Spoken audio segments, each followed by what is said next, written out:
தினம்தோறும் விளக்கேற்ற நல்ல எண்ணெய் இதயம் நல்லெண்ணெய். கர்நாடக முதல்வராக மீதமுள்ள 2.5 ஆண்டுகளுக்கும் தனது தந்தை சித்தராமையாவே நீடிப்பார் என்று அவரது இளைய மகனும் சட்ட மேலவை உறுப்பினருமான யதீந்திரா சித்தராமையா திட்டவட்டமாக தெரிவித்துள்ளார்.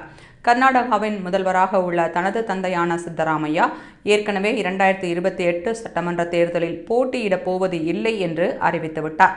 அவருடைய அரசியல் வாழ்க்கை இறுதிக்கட்டத்தில் உள்ளதால் காங்கிரசின் மதசார்பற்ற சித்தாந்தத்தை கடைபிடிக்கும் பல்வேறு தலைவர்களில் மிக வலுவாக உள்ள சதீஷ் ஜார்கிஹோலியை தனது தந்தைக்கு பிறகு முதல்வராக்க வேண்டும் என்று யதீந்திர தெரிவித்திருந்தது மிகப்பெரிய சர்ச்சையை ஏற்படுத்தியது.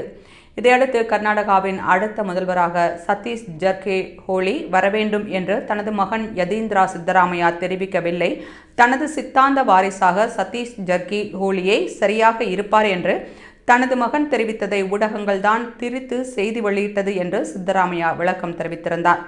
இந்நிலையில் மைசூரில் செய்தியாளர்களிடம் பேசிய யதீந்திர சித்தராமையா கர்நாடகாவில் யார் முதல்வராக இருக்க வேண்டும் என்பது குறித்து ஊடகங்கள் முன்பு எதையும் தெரிவிக்க முடியாது. முதல்வர் குறித்து தான் தெரிவித்ததில் எந்த தவறும் இல்லை. கர்நாடகாவின் முதல்வராக மீதமுள்ள 2.5 ஆண்டுகளுக்கும் தனது தந்தை சித்தராமையா தான் நீடிப்பார் என்று மீண்டும் ஒருமுறை திட்டவட்டமாக தெரிவித்தார்.